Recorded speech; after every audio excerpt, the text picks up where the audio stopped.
This is Discovery Video 118. I'm on the home page and I'm going to log into the free area. We're going to go to the Discovery Video page. You can get there by clicking that little button or a link or the banner. It all takes you to the same page. And here under the big red arrow is my listing for value odds and overlay preferred races, and now I've assigned a star rating for each of these conditions here. First of all, preferred race is a type of race or condition that gives me a better than average chance on getting that nice priced value odds or overlay winner. And that is a must. Capturing overlays, taking advantage of them is a must if we're looking to make a long-term profit in this game. And what I've done is I've narrowed down a group of races through my 16 years of research, and then of this group I've labeled each one now with a star rating. The higher the star, the higher the rating. First off, you got your starter allowance races. It'll look like this: ALW, and it has to have that little letter S in the race condition there, and if it doesn't have the little S, it's not a starter allowance race. All other allowance races are not preferred. 1 star. Non-graded stakes, you'll have the name of the stake race and then the purse. Those are 3-star rated. All grade 3 races, I'll have the name of the race and a G3, 1 star. Grade 1, grade 2, not preferred at all. Maiden claiming races, 5 stars. Maiden special weight, 3 stars. Claiming races with a condition, we'll say CLM, the claiming price, some kind of numbers or letter to the right of the claiming price makes it a conditional claimer. Those are 5 stars. Bottom and low level claiming races, usually your $5,000 to $10,000 claimers at most tracks. Those are 1 star. And then all races run over the turf, regardless of whatever else they are. If it's on the turf, it's 4 stars. And in this video, we're going to be taking a look at a race at Gulfstream Park. That is a turf race, which makes it 4 stars, but it's also a maiden special. So it's a double preferred, 3-star and 4-star. As you can see here, I've highlighted the conditions of the race. Gulfstream Park, now the horses in blue are scratched. 15 is out, 14 is out. So once I have established the type of race, preferred race of caliber that I'm looking for, I look for the value odds horse. And now we have, after the scratch, just the one, number 5 exothermic. Now, depending on whether I'm going to be interested in this horse is the most important thing that comes next.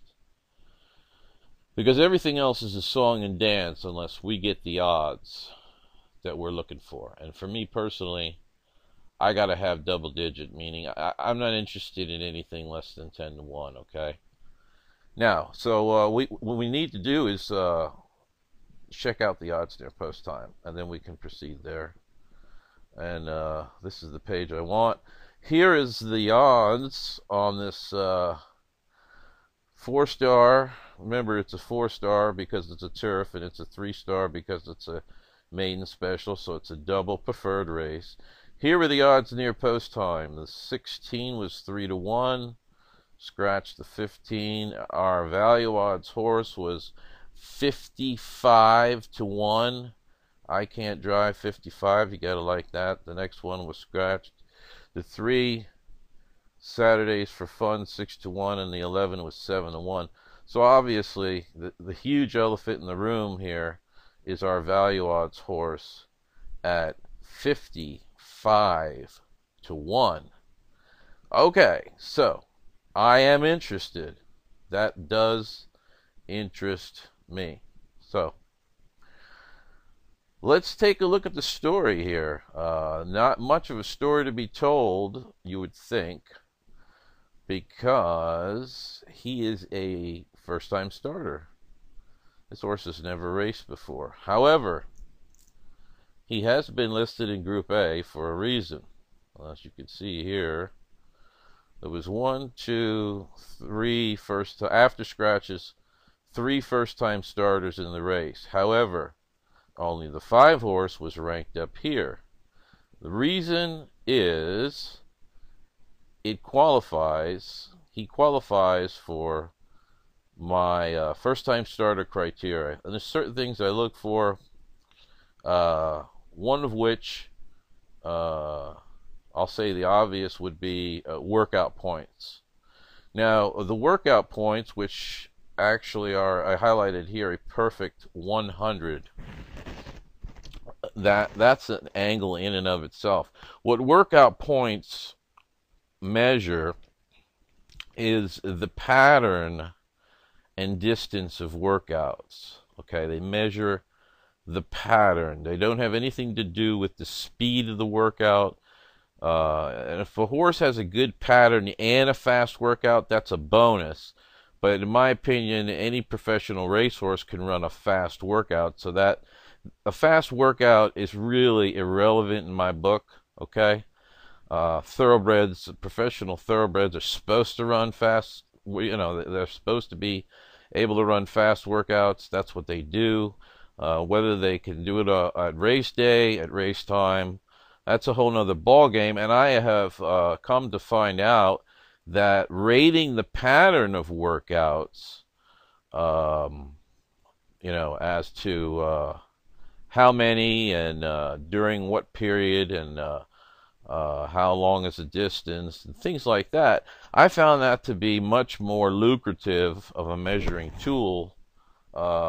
Lucrative meaning, guiding me towards horses at higher odds.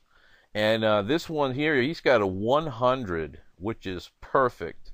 A 100 rating is perfect on my scale, and that's actually angle 34 on the 36 of the 36 proven winning overlay angles. Whenever you have a horse with a workout points rating of exactly 100, it is indeed a special and unique quality. Very special, especially when it comes to first-time starter, because we have limited information to base a decision on this horse. The only thing we really have is the horse's workouts, the horse's trainer, the horse's pedigree, and things like that. And so that's the next thing that I would put into account for. Well, you won't see a icon for the pedigree unless it has the top rated pedigree. And even though, let's say, you may have a top rated pedigree down here, doesn't mean that this one is, it could be the second rated, which is just as good in my book. But Empire Maker, okay, I love Empire Makers. And as far as on my scale, going around a ground, which we're going 8 furlongs here, absolutely no problem. And the grass, the turf, once again, Empire Makers are getting well over the green. So again, not a problem. However, you don't see an icon for that, okay? You also don't see the icon for Rusty Arnold, who does very well with maidens, especially 2-year-olds. This one here is a 2-year-old. You may not see an icon for that, but it's all taken into account when I have a special first-time starter criteria, in which I would rank the first-timer up high in Group A. So, number 5, exothermic. The reason he was going off at 55 to 1 is, well, the majority of the betting public was not looking at this report. Only those of us who are privy to this report got to see that the 5 was ranked in Group A, and I think what the betting public does, and then that's the next thing I like to do, is I like to answer the question, well, why did the betting public not bet this horse? And this is for informational purposes only, for research purposes, and the reason is very simple. First-time starter. The betting public, especially on turf, does not like a first-time starter. They don't really know how to gauge a first-time starter. The majority of the betting public, may or may not even remember who Empire Maker was, and not only what the horse did as a thoroughbred racing, but more importantly, what he has been as a sire. All right, what kind of sire is Empire Maker now? Is he getting them on the lawn? Is he getting, how's he getting them? And see, this is very important, and most of the race goers there, and they're not paying attention to that, and they certainly wouldn't have knowledge to my perfect 100 workout points, and my rating for George Arnold as a trainer in this situation. This is all built into the factors here in making this horse a Group A pick. And so the betting public doesn't have any of this, and they really don't know how to gauge first-time starters, so they just rather not bet them. And I can tell you, in a race like this, where you get 3 first-time starters after scratches, the majority of the betting public just threw out the first-time starters and handicapped what was left. That's just how they do it, okay? All the better for us. Now, all right, we've established we're interested. We've established why we like, why the horse is in a positive situation. We've established why the betting public did not go after this horse, and all is good storytelling, but the odds are the numbers, and this is the numbers game when it comes to the odds. So, the betting. I have proven wagering strategies. First thing, win bet. First and foremost, even if I'm going to play exotic wagers, I must get my win bet down first. Some players only bet to win and do very well. That's fine. Sometimes I myself only bet to win. But even if we're going to make other bets, we have to get the win bet down first. We don't want to have a 55 to 1 shot winner and somehow we're holding a trifecta ticket that doesn't cash and we want to beat our head against the wall. We don't want to do that anymore. Part of my job is to eliminate pain for you as a horse player and increase the enjoyment. So get the win bet down first for the videos. I always go $10 to win. Next in line would be the exacta, and I always wheel the exacta. So that would be a $2 5-all exacta. I got daily double here, so I also wheel doubles. Okay, so I got my win bet, I got my exacta wheel, and I wheel the daily doubles. So if my horse wins, I am guaranteed the win ticket, the exacta, and the double.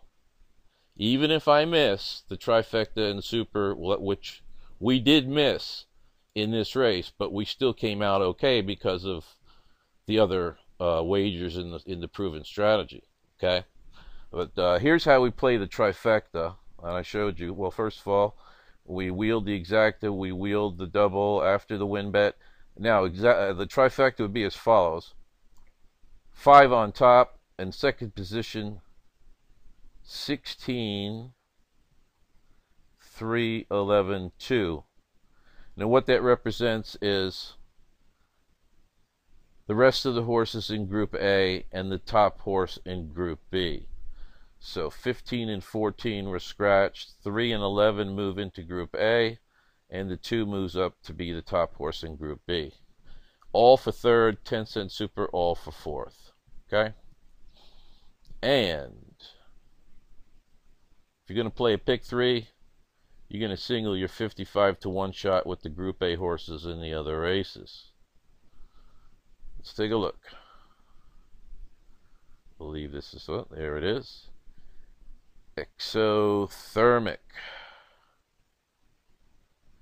Nicely timed ride by Manuel Cruz. I'll tell you something, Manuel Cruz is down there, down here. I shouldn't say down there because I'm sitting in South Florida as we speak. Down here, I'll tell you what, this guy can bring in the bombs. If you're on a horse at big odds and Manuel has got the reins, you can rest assured you're going to get yourself a good ride. Look at this perfect journey he gave this horse. Another underrated jock, and there's a lot of them. There's a lot of underrated jocks, especially now at Gulfstream Park, where all the best riders have come for the winter. It makes it tougher for a local guy like Cruz to get his points. But 58 to 1 was the final tally there.